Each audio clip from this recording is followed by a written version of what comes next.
Welcome to Ascend Growth AI Podcast. I'm Nikki, and today I'm excited to introduce Matt Stone. Matt is the kind of leader who doesn't just build companies, he builds systems, teams, and solutions that solve real problems at scale.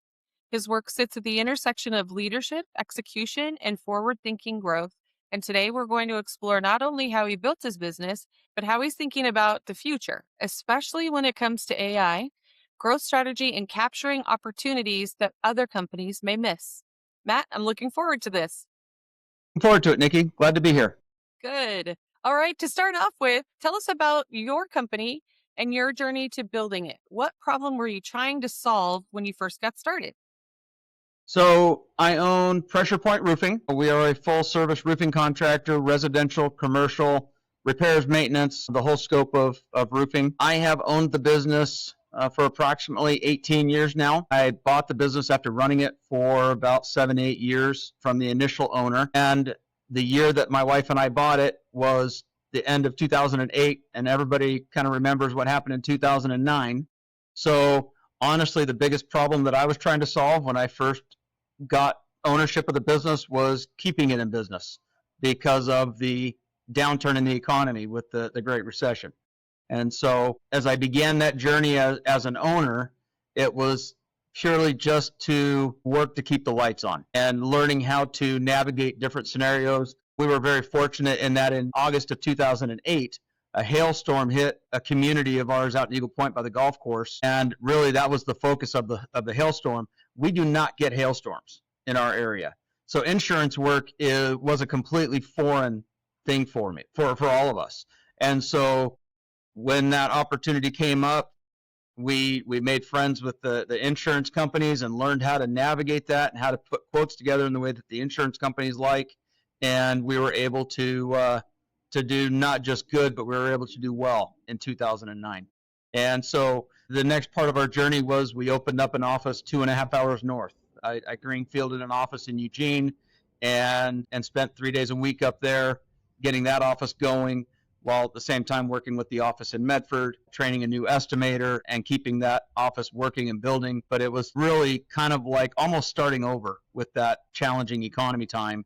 And so it was really just, I did not go to college. I went to one semester of college and said, nope, this is not for me. And the one thing I knew how to do was work and work hard. And so that was my mindset at that time. That's amazing. I think that people who know how to work don't need to go to college. Just the ability to work. And I had a great mentor with the original owner teaching me some of the business stuff. But really, it's one of those things where, karma, God, I'm a firm believer in God, that he blesses those who put their heads down and go to work. And so we really counted on that a lot. So that really where I kind of got my work ethic, as a kid, was just working, but it served us well in that situation. That's for sure. Absolutely. That's awesome. Looking back, what were some of the defining moments or decisions that really shaped the path that you're on today? I really can't say that I knew that I was a growth-minded person. It was really just, I had that mindset of if you're not growing, you're dying. But I really didn't have a plan for the growth. It was really just if I work hard, we'll continue growing, is really what it came down to. And so I learned early that you're only as strong as your weakest link. You got to hire right. You got to get the right people in the right seats. I haven't always done that. I have not always done that. But having the people in those seats that are pivotal to your business continuing to grow and who will adopt your mindset of not being satisfied is huge. And so that was probably one of the earliest things that I learned, was just finding the right people who will not only do the job with integrity, but also be willing to just go after it and put the effort in to do that. Right. I always say I need to be the weakest link in my team Mm-hmm. because then I know I'm set. Yep. Yep. It takes a good leader to hire people stronger than them. Mm-hmm. And as we've continued to grow, that's what we had to do. I had to hire, like 2013, I hired my best friend, age of 16 on. Him and I have been best friends ever. And he looked at me and he says, "You look tired." And I said, "Well, it's because I am. I'm beat." I said, "I just can't keep up with it. Things are falling through my fingers and I'm not servicing the way that I want to. And he says, well, you need an operations manager. I'm like, I have no idea what that means. And so he came from a background of working in warehouses, working with processes. He was working for a helicopter company doing parts sales. So being able to have those processes for tracking all those parts all the way back to the manufacturer. So he had that real process oriented mind. And so he came in and started putting things in place to help to be scalable, to get the process in place to then make it scalable. Brian was able to do that. And then as we continued to grow, we brought on, my bookkeeper controller. She's been with me since day one, but she's always worked with other companies that were bigger than we were.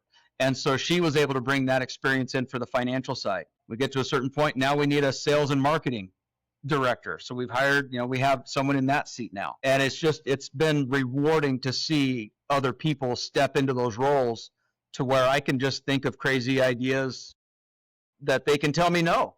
But having those ideas that I think will help propel the business to that next level, but having that leadership team to implement, to integrate with everybody is really crucial. And so, like I said, having people smarter than myself to be able to do that relieves a lot of stress. Yeah, for sure. How would you describe your leadership style today, and how it's evolved from when you first stepped into the role to where it is now? When I was first doing it, I knew everything. I knew every customer. I knew every vendor. I knew every truck. I knew absolutely everything that was going on in the business. When it got to that point where it was too much for one person, luckily I had wise people around me who said, you need to do these things. And so we did. So my leadership style has always been one of, I'm going to trust that you're going to do your job, and then we'll verify it. We'll trust but verify. We will review the process. If we're seeing some things happen that shouldn't be happening, we're going to step back. We're going to look at it and say, is this a process or is this a person? That's our problem. And so, again, my leadership style is one that is I let people do what they do, let them do it well, and just give them the road, give them the roadway, give them the runway to do it, and give them the tools and the support that they need to do what they do best. That's amazing. That's a winning way to go. Definitely Yeah. a winning way to go. What was one of the leadership lessons that you learned the hard way, but you're grateful for it now? Hard way. Beyond the headaches, the stress, the not sleeping, that's the hard way. That's the hard way. Yeah, because I definitely had nights where I didn't sleep much. I can usually lay my head down and fall asleep within about 30 seconds.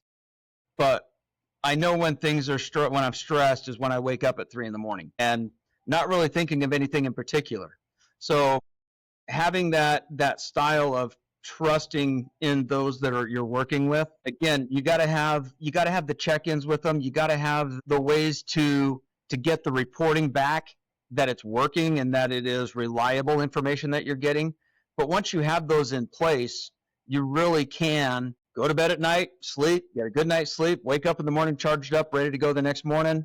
And that was probably the best thing that I learned and learned it through hard knocks by not doing it right multiple times, is to get the right people in the right seats. And I know we hear that all the time right now. It's kind of the cliche term, but it really is the difference between organizations that are able to grow and scale beyond the original owner's abilities. Otherwise, you're going to limit yourself in that capacity, because if it all relies on you, you can only do so much. As your responsibilities grew, what systems or habits helped you stay focused and effective as a leader?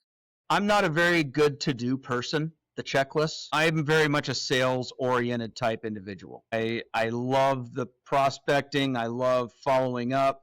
But having an actual to-do list, I've gotten better in the last couple of years. I've gotten better at having a to-do list to help me stay focused. Using technology, some of the AI tools I'm still trying to figure out. I'm not even close yet.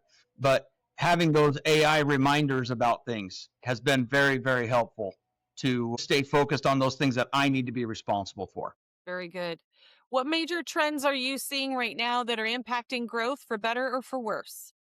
Probably one of the biggest trends is the private equity world. There are a lot of acquisitions that are happening in the construction industry, the service trades, roofing, plumbing, heating, air conditioning, electrical. There's a lot of acquisitions that are happening that some of them are fantastic. We actually were involved in an acquisition last year where we brought on an investment partner. And it has been, I mean, yeah, we're still early in that relationship, but they have enabled us to continue operating the business the way that we were because they saw that we were successful. So they let us continue doing what we do, but they're giving us some financial support to help us do our own acquisitions in that. Because on the opposite side of a positive acquisition like we had are the ones that they come in and the owner makes his money, which is great, and then sails off in the sunset. They bring in a new leadership team, and the culture and the processes and the relationships that were in that business that made it successful oftentimes are getting wiped out.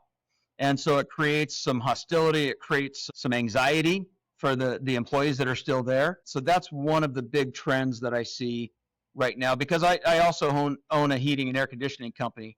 And so I see it more so on that side, really. But in the roofing side, it is happening. And in some ways, it's fantastic because, like for Pressure Point, we now have financial backing and experience in doing acquisitions that we did not have before. I had tried to buy some other businesses and I just couldn't get it to come together for whatever reason.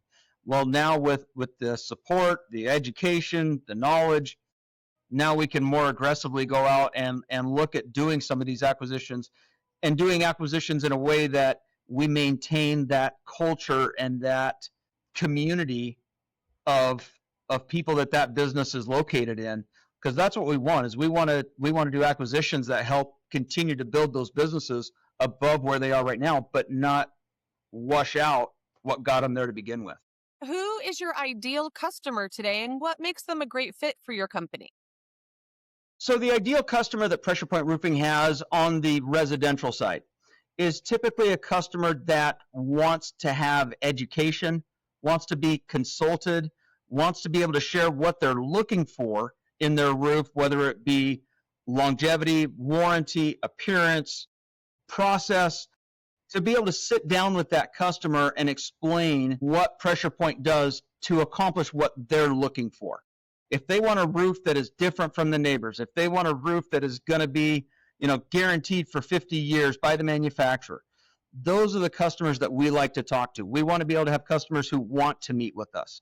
They want to have a sit down at their kitchen table to go through everything from the tear off to the final cleanup to the registration of that warranty, because those are customers who are not just looking for a roof.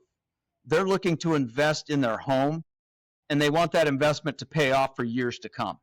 So having a customer that is willing to put the time in to meet and discuss what is involved in their roof, because it is more than just a crew of people showing up, ripping off a roof, throwing new shingles down, and then driving away.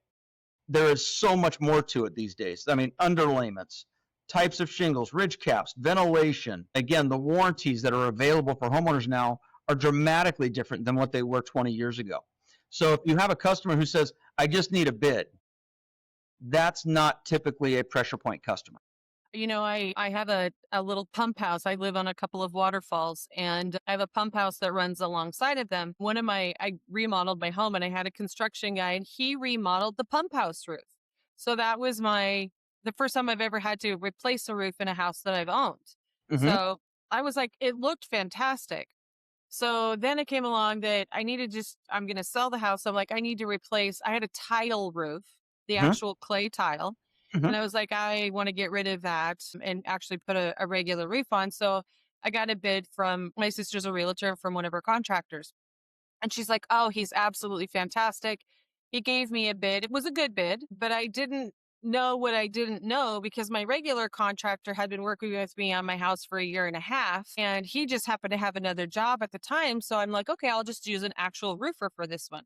And I learned the valuable lesson of my contractor put a nice thick tile on. And as a normal person, you don't know to ask, is your bid based on a piece of paper or on a piece of cork? Yeah, There's a big difference in big that size of difference. tile. Yeah. And so I thought, wow, what a great bid. And so I got a presidential, so I know I'm okay. Yep. But at the same time, I think I might have gotten the thinner presidential. Yeah. Yeah. And that happens all the time, to where Yeah. customers, we will meet with them. We'll meet with the customer and we'll say, this is what it is. And we have a presentation packet that's about that thick, Yeah. showing pictures of their existing. And then they will get a quote from somebody else that's sketched out on a piece of paper. Sometimes it's a napkin, and they'll say, here's what we're getting. And they're like, can you show us the difference between yours and theirs? And we're like, no, I can't, because I have no idea what this even is. Right. So it's like you throw it out. So, and it's the same for commercial roofing as well. Commercial roofing falls in the same boat. You'll get a bid scope, and you bid and you put your proposal in based on what the specifications are. Sometimes those specifications are the bare minimum. So we always want to be able to talk with the general contractor, talk with the building owner, the facility rep, whoever that is, and explain to them why we feel that this might not be the best long-term solution for them. That's If all right. they're looking for is a pool liner to get them 2 years, then it doesn't really matter. But if you're going to spend 20, 50, $150,000 on your roofing system, doesn't matter, residential, commercial, you need to make sure it's done right with good products, good materials, a warranty that's going to stand behind it, and a company that's got the experience and the certifications to be able to do that job right. That's what our ideal customer is looking for. Very good.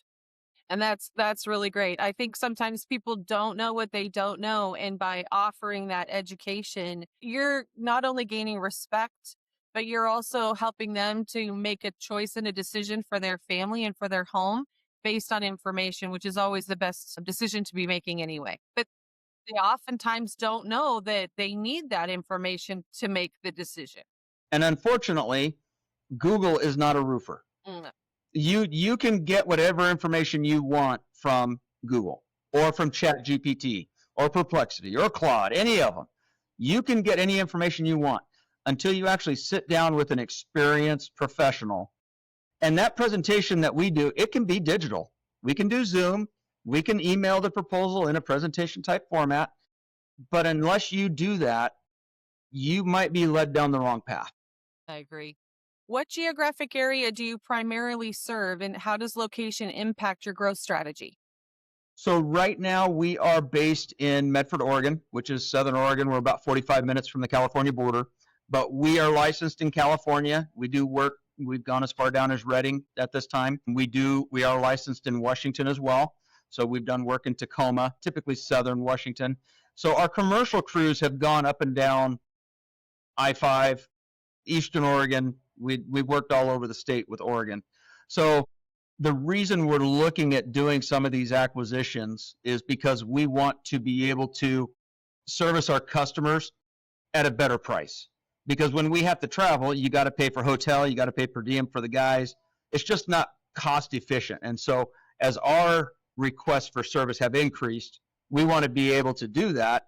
And the easiest way for the customers and for ourselves is through getting some acquisitions done that land us closer to where they are.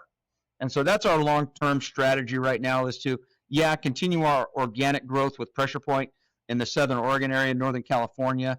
But as we work up Eugene, Portland, Tacoma area, is to look for some acquisitions where we can buy some companies, small, a little bit larger, but we're not looking for big, but just companies that fit our model with what we want to provide for our customers. How are you currently using AI or automation in your business today, whether for marketing, operations, customer service, anything?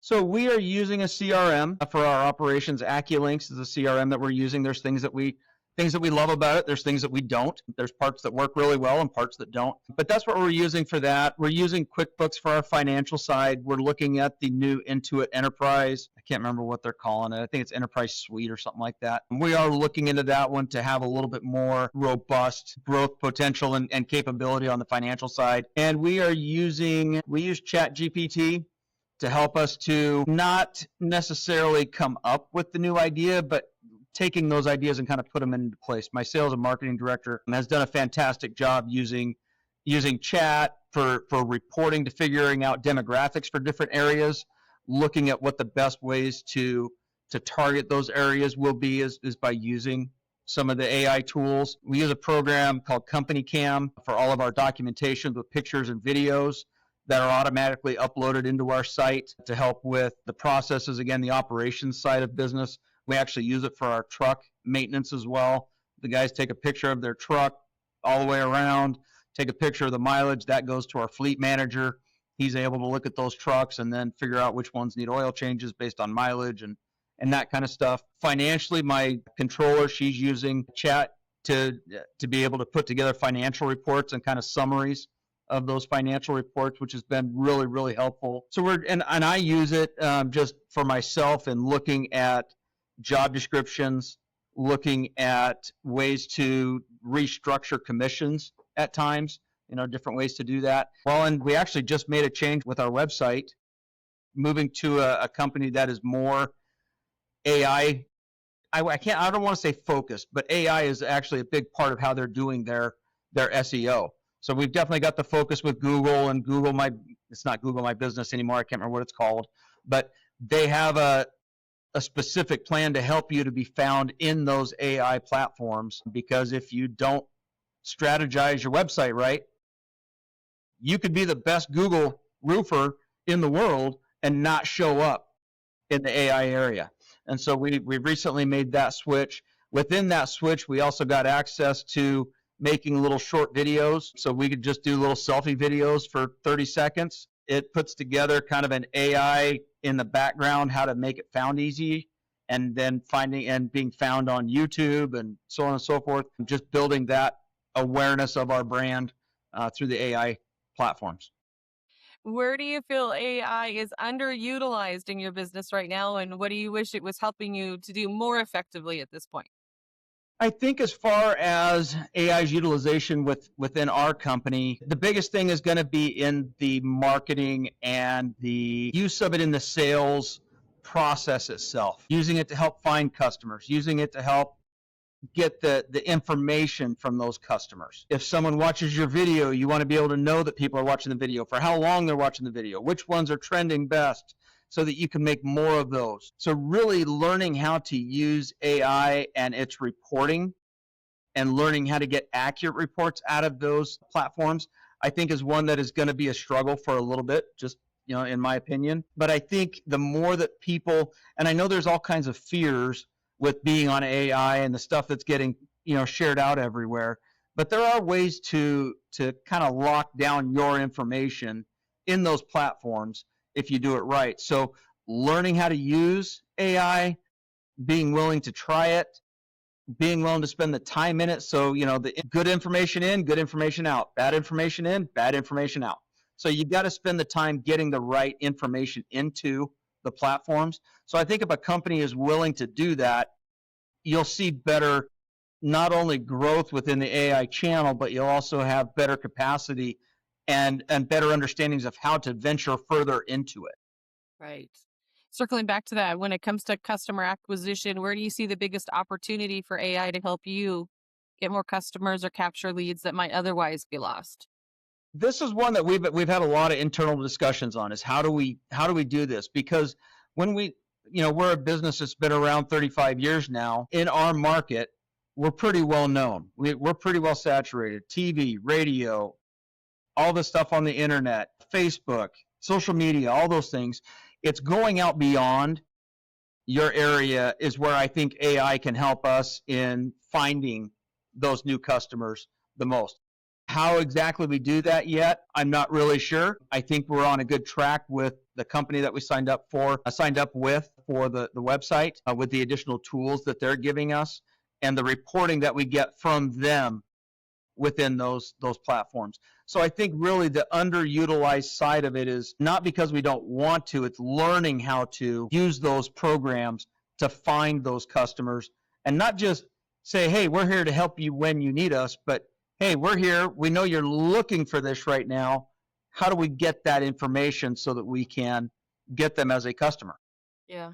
I think it's like you knew my questions in advance because you went right into the next one. What does a perfect AI supported customer journey look like in your mind from first touch to conversion? Man, that from the customer perspective, again, this is one that you get a lot of information, good and bad. There's a lot of talk again on the heating and air side with having AI dispatching or AI CSRs. We are not prepared to go into that realm yet. We are really big on that human touch. But having the ability to have it there, and I'm thinking as simple as just the chat forms on your website, which honestly we don't have yet. I don't have that yet because we tried it once before. It did not go well. We didn't get the information properly. We didn't get back to customers fast enough. So I think having the ability to do it when the customer wants it. We are definitely in more of a time where people want to just send a text or just want to send an email. They don't want to be on the phone at 5:30 at night after they've worked all day or worry about trying to make an appointment while they're at work. So we are looking at that aspect for our business of adding that service to where it can be I want to say hands-free, but it's not hands-free, but just that customer can interact in a way that works for them.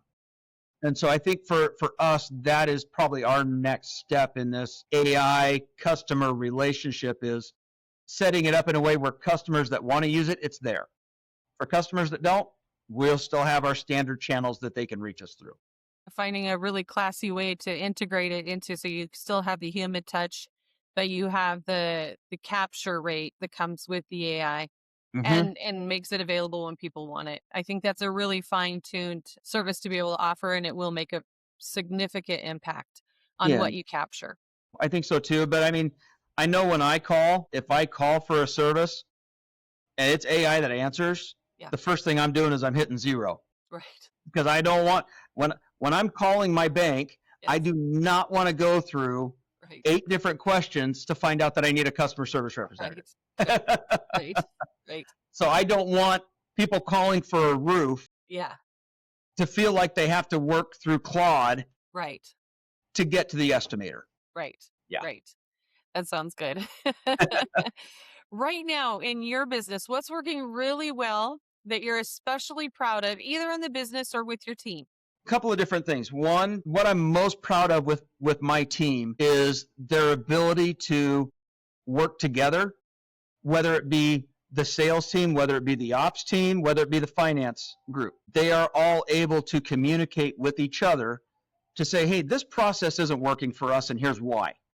Or hey, the sales team, this is what we're getting from the sales team on the ops side, and we're missing stuff. So we started EOS about a year and a half ago. That has been a challenging journey, but it has brought such great alignment between everybody because everybody knows what the goal is, everybody knows what the focus is. So when it comes to issues, it's no longer the sales team has to figure it out. It's sales, ops, and finance all working together to figure that out. So I am really proud of how my team has done that without me being in the picture. That I don't have to be there, and I shouldn't be there for them to figure those processes out because I'm not selling anything really anymore. I'm not running the crews anymore, and I'm certainly not running the financials anymore. You know, so those groups need to be able to communicate if we're going to continue to scale. So having the teams do that. The other part that I'm really proud of is my sales and marketing director, Larry. He has done an outstanding job of putting together some different programs. We have what we call our 5-star program. That's what Pressure Point is operating under, is this 5-star program from the customers to the crews to the office. We're all working to give a 5-star experience to whatever our area is. And so he came up with that, and we introduced it to the whole company.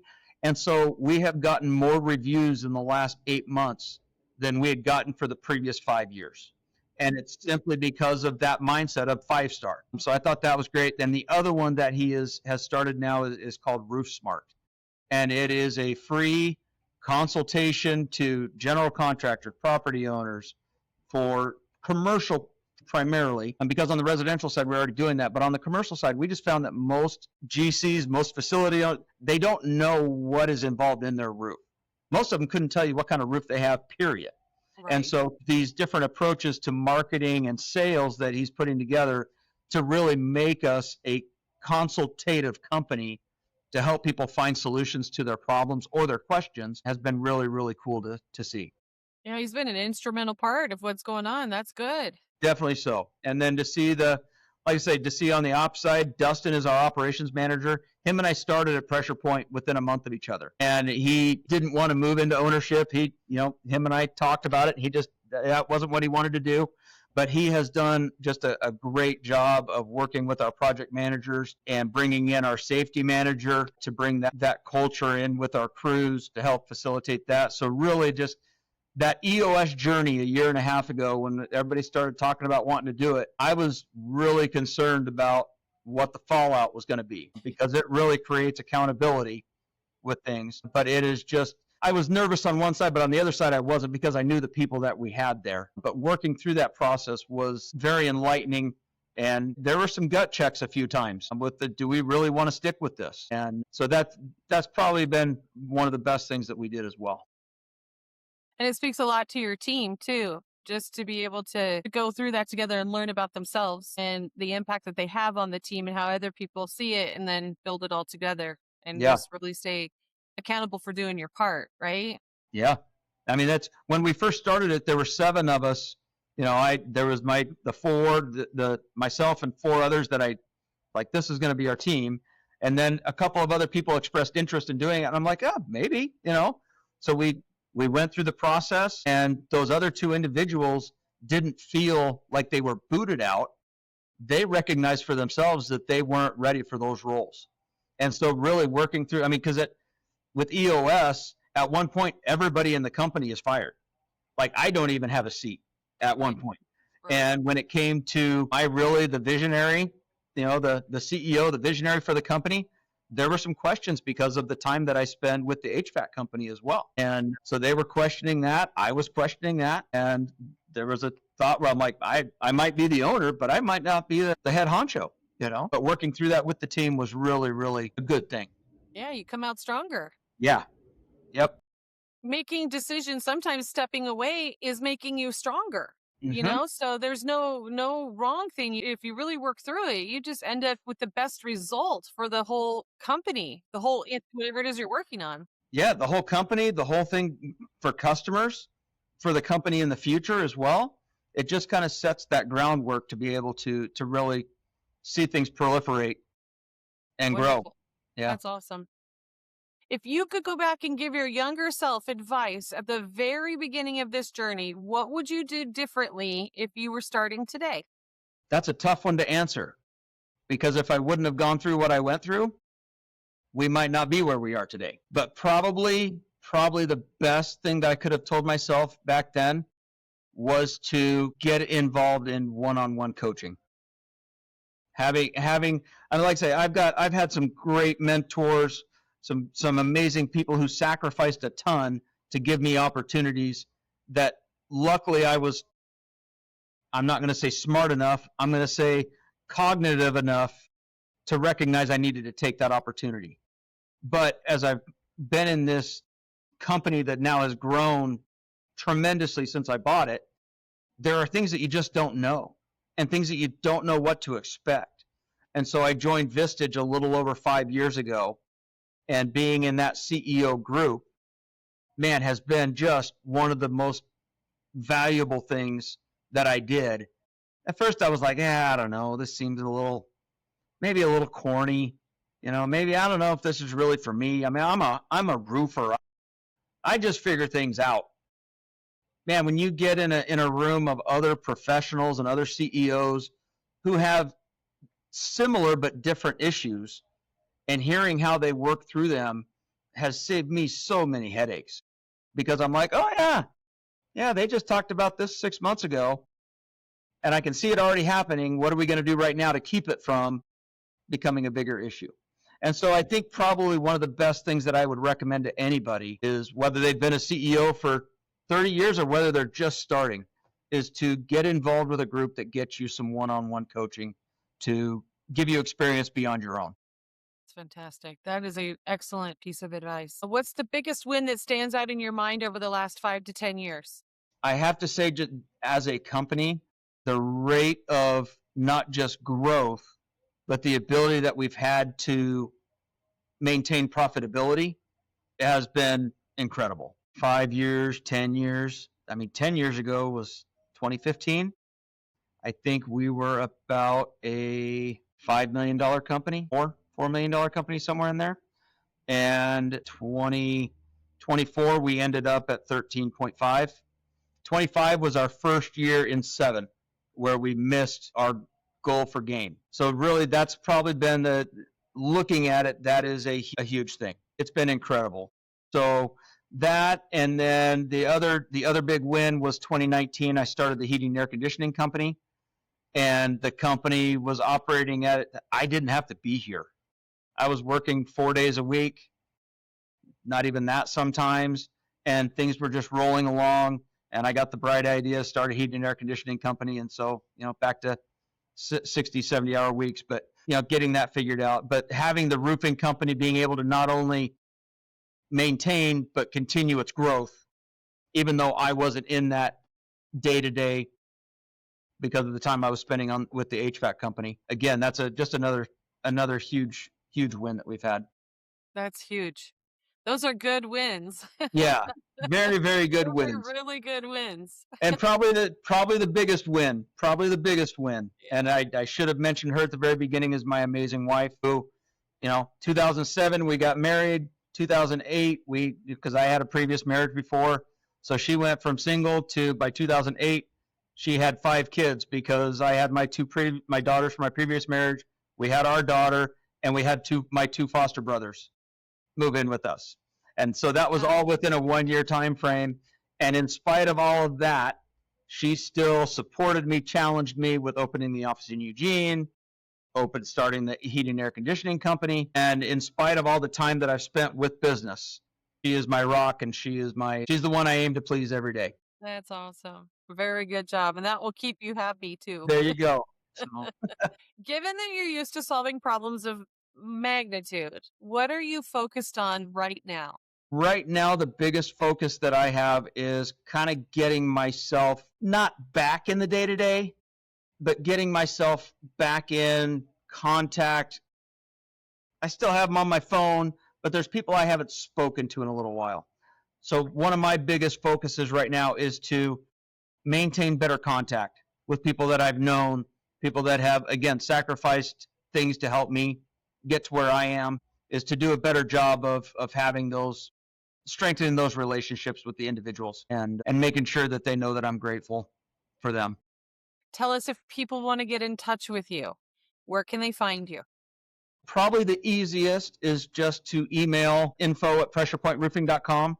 Brian is the one that gets all those emails. So if somebody really is interested, has a question, I would love to help anybody. Email info@pressurepointroofing.com. And that's probably the easiest. You can call the office. We have a really, really good front desk individual who filters phone calls. But if you call the office and say, hey, I heard Matt on the AI podcast, they'll patch you through.